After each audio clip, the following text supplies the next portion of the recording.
Welcome back to the channel, guys. And we're jumping in the Maserati because we've got a bit of a story to tell today. A bit of an update and a bit of a story.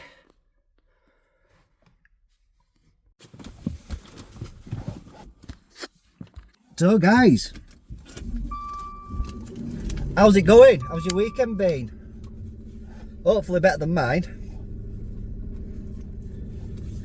Hopefully better than mine.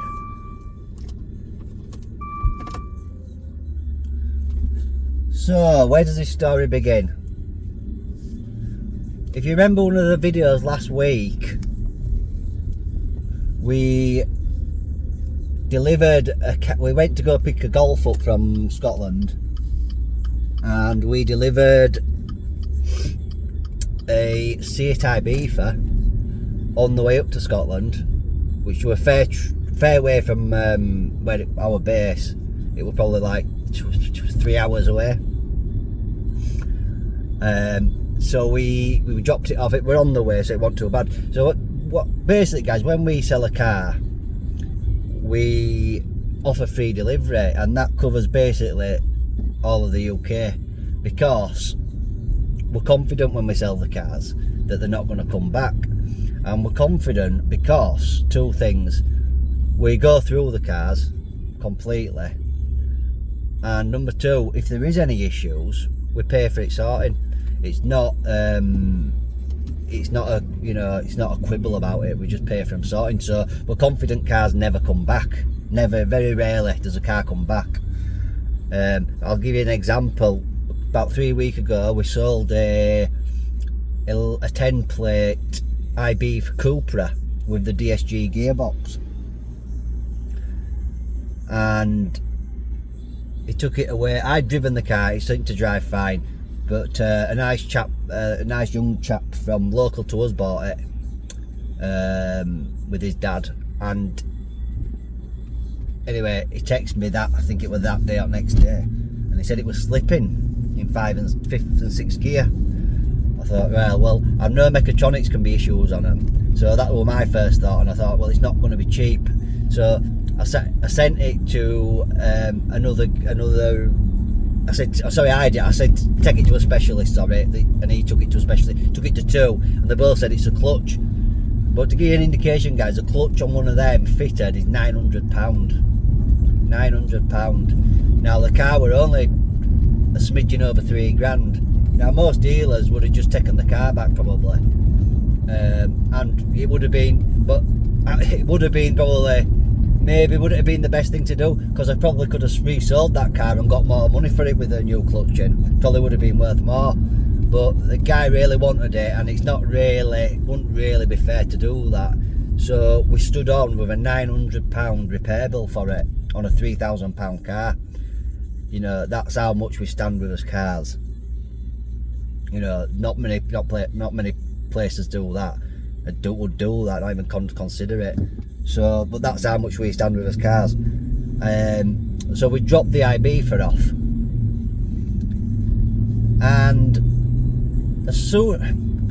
backtrack a bit. When the lady had phoned about it, she'd said to me, "What if we don't want it? Can we bring it back?" Now that should have rung alarm bells. That should have, because why would somebody ask that? I mean, what I said to her at the time, basically, that your rights are, if you buy online, which they did, or a distance sale, it's classed as, if they buy over the phone, for example, and you deliver the car, then they get an extra 14 days to reject the car. So if the car turns up and it isn't any reason really, they can reject it. Don't have to be anything wrong with car really. I think they can just reject it within 14 days, which I said to her, yes you can, but you will have to return the car. So the consumer can send the car back within 14 days, but they have to take the car back. Obviously we can't be expected to deliver it and pick it up for free. We're not Amazon. So that were obviously that were all simple. Anyway, if you remember one of the last videos, I actually dropped it off in the video. I think I mentioned at the time, I don't know if you were happy with it or not, but I think some people's expectations of what a £3,000 car gets you is unbelievable. I've found when you're selling cheaper cars, customers are so much more, they expect so much more. You sell a £3,000 or £4,000 car, they expect the world, but you sell like a £7 or £8 car and it's just it's not as, to be honest, we're going to come away from selling the cheaper cars. We're not selling any more £3,000 cars anyway. It's finished now. But so I think it was Saturday, or they were the following day anyway, and got a phone call saying, or message, sorry, saying we've taken it to garage. God knows what mechanics you're taking it to. The guy were absolutely clueless. Said something like, "Oh, tyres are cracked and it's got an oil leak. It might be the crank hub on the oil leak." Just assuming to worse things. The car's just been MOT'd. There was nothing wrong with the tyres. They weren't brand new tyres, but they weren't dangerous. They were fine. One of the tyres had an egg on it apparently, which they could have done that. I don't know, but I even said we'd cover it. So I said to the lady, "It's no problem. We'll sort it. That's not an issue." No, I just want to send it back. Now, to me, if you're saying you're going to fix a car, then there should be no reason to want to send it back. The only reason you could have to send it back is that basically you've just changed your mind and you decided you don't want that car anymore. And that to me is somebody who's messing you about, and we don't get people like that. But the alarm bells were when she rung up and she said, can we return it? Nobody's ever asked me that before, and it just rung alarm bells. So we're to-ing and fro-ing then, because she's demanding that we pick the car up. She said, "Oh, it's not safe." I said, "How is it not safe?" "Oh, because of the tyre with an egg on it." I said, "Well, get a tyre put on it and we'll pay for it. Or if you put the spare wheel on, if there's a spare wheel with them. I'm not sure if there is on them. But, well, can you meet us halfway then?" No. I mean, I just don't understand. I can't understand what's going through people's mind. A £3,000 car that now if we'd have been charged for delivering that car, it would have probably cost about £300 to deliver it. So that's 600 quid. What do these people expect for a £3,000 car delivered to the door? Nothing wrong with the car either. The oil leak, by the way, we know what it was. It's a breather pipe, because we saw a picture. We sent a picture. It's a breather pipe at top, and we just thought, we were thinking back, and there was a guy that were looking around car, and he went and he run at bonnet and he went oops, and he knocked something, and we're thinking that he caught the breather pipe because it wasn't doing it before. So it's just unfortunate it happened there, but again, it easily resolved. You got a mechanic, idiot mechanic, then saying, well, it might be a crank. Well, automatically assumes that it's the worst thing ever. Just just a clown, an absolute clown.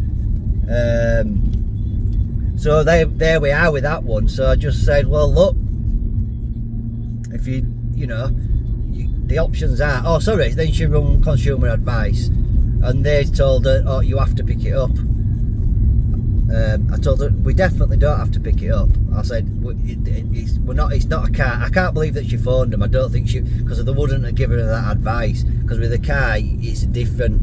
If it's with like I say, with an electrical item or something, they probably do have to return it, but not with a car. It's completely different kettle of fish.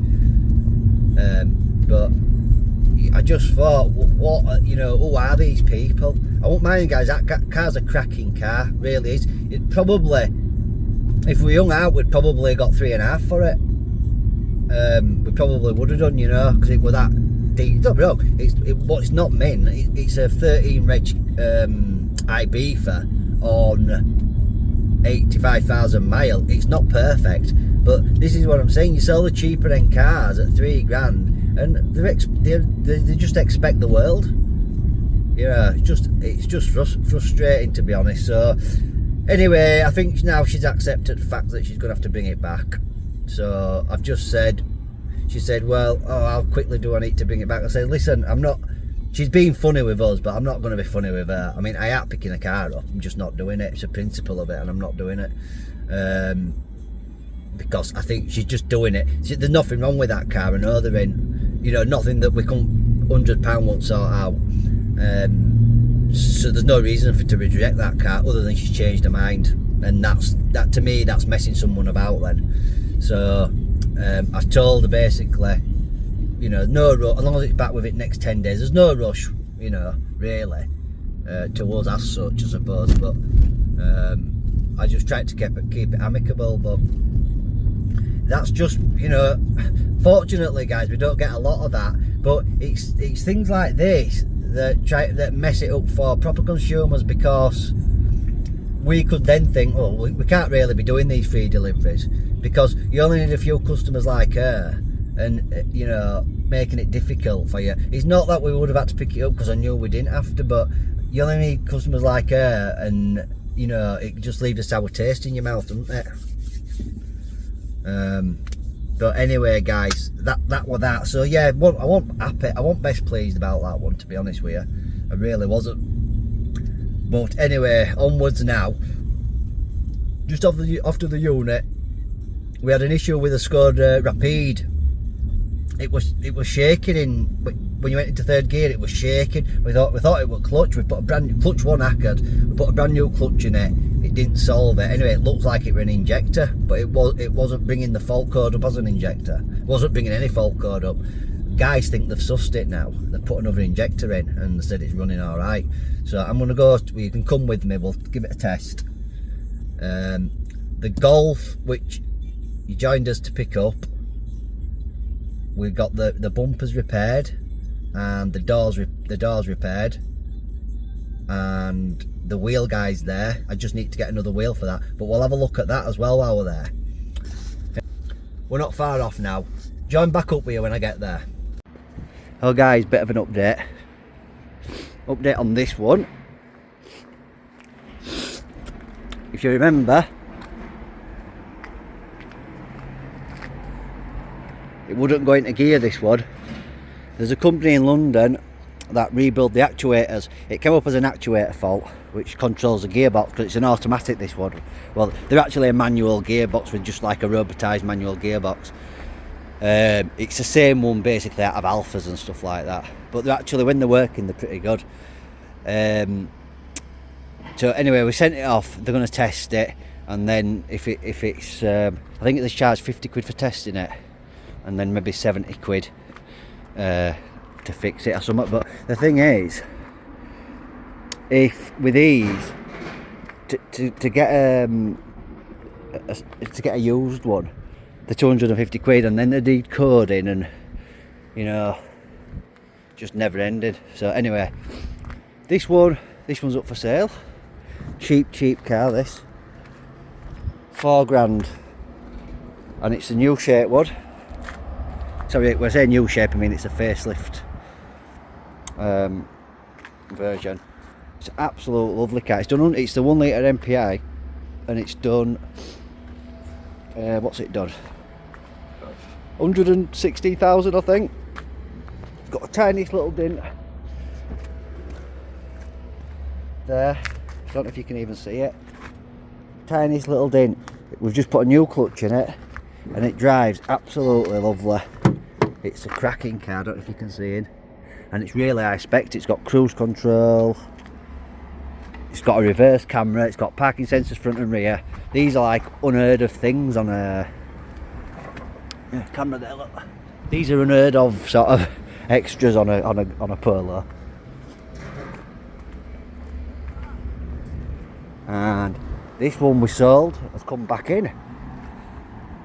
Basically, the customer, a lovely couple from Leeds, they picked it up. I think this were another nightmare over the weekend.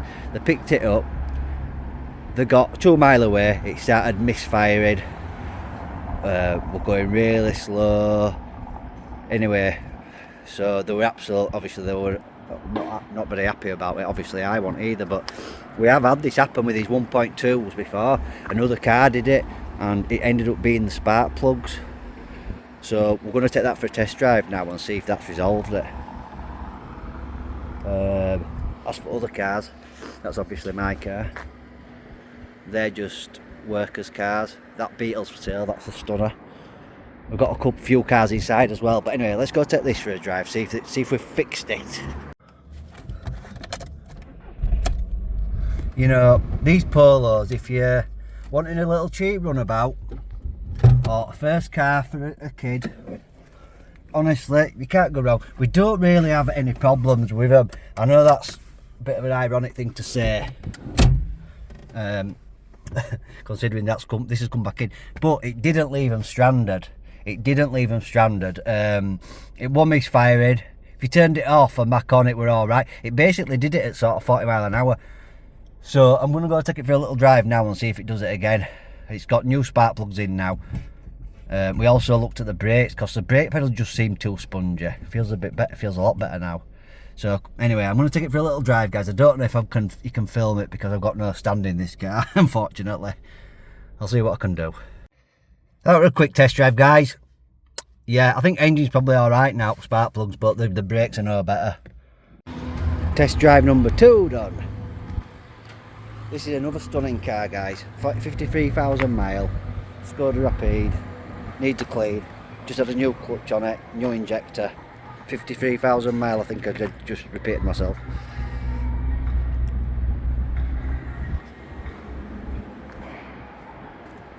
Really is a great value for one of these. At 3 grand as well, it's for no.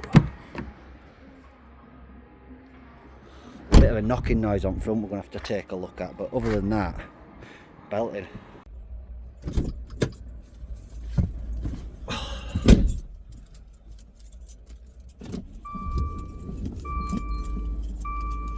Right.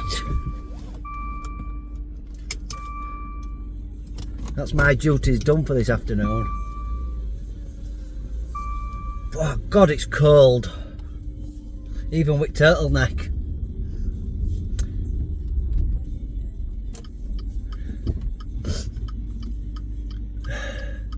So yeah, the brakes with the Polo, we're going to have to take another look at them. We've changed the fluid on it, but it's just fading off. It's like it's got a vacuum leak. That needs another look at. The Skoda, as I mentioned, drives bang on now, brilliant. But there's a slight little knocking noise, which I don't think were there before. Just at the front. It might be the exhaust. Other than that, it's a cracking car. That. The other Polo I showed you, the white one. That's another cracking car. We just need to get the radio coded on it. For some reason, when it came, it wasn't working. But other than that's ready to go. The Golf, I didn't show you the Golf because they were working on it. So, but you have seen it, I think. I did do a video on it briefly. But say the Golf needed the back bumper doing, a door. We fully serviced it. Front brakes, rear brakes, front struts and springs, bottom maybe, I don't know, bottom arms or something, I'm not sure actually. Yeah, done a lot on that. So tomorrow I'm going to jump in that ticket for MOT. I'll take you along with me for that one. And we'll see how it goes. Hopefully it should fly straight through, but it's a lovely car, isn't it? I do like a Golf Estate. I think they're great cars. I don't know how good at selling they are. I prefer the Estate, but you know, most people probably don't. But and it's auto, guys. It's a 1.4 petrol auto, so should be desirable. But February is a killer month, you know. It's for car game. It's absolutely dead, and this week's the school holidays. You know, so it really started bad for me. You know, at weekend we had, you know, a car come straight back. We're not running right, and then we have somebody wanted to return a car. That's before we've even got into this week, and we've not sold any. I mean, is it Tuesday today? We've got a viewing on a car tomorrow on the white Polo. And I've dropped the price of the Skoda. That was 3.5. I've dropped that to 3, so that's now unbelievable value for money. I think retail on that Skoda's like 4 grand. And when I look online, I think I probably could, if I wanted to keep it in stock for ages, I probably could. But we can sell that and still keep a good margin in it, because if I buy them at a right price, I don't mind selling them on at a good price. If I've got too much money in it, then I will hold out. But I'm sort of we buy a lot of higher grade stuff, you know, grade 5. Like we'll buy a car that needs a door on it, or needs a wing, or a repair, or bumper replacing, you know, not write-offs or out like that, but you know, higher grade cars, where most dealers don't want them because they take too long to turn round, which they do take longer. But we've got our own team, so we can whip them out pretty quick. Like for example, that Golf, we got that done. Oh, bloody ringing me. That Golf, we got that done. I think it only came in Thursday. It's Tuesday today, and it's painted. Wheels have just been done. Well, by end of today it'll be done. It just needs MOT. So that's a good turnaround. Most dealers, even a normal car, they can take a few days to turn round. So we can turn round one that's needed, you know, a fair bit of work like that. That is good going. So it means as well, because we're buying them at a lower price, it means we can spend more on them. Then, you know, we can get them to a better standard. Like every car we get, they have discs and pads on them. Every car. But we can do it because we've got more margin in it. And same again, if there's issues with the car with warranty claims, because we've got higher margins in it, we can afford to, you know, justify it. But anyway, guys, just me rambling on this whole video, I know, but I just thought it's interesting for some people to know what the card game is actually really like, you know. It's not all roses. Can you earn a lot of money? Yeah, you can earn a lot of money, but it's not easy. It's not easy, guys. Anyway, enough of this jibber jabber, and if you're interested in seeing how this business continues to pan out, upwards or downwards, maybe consider hitting subscribe, and I'll catch you on the next one.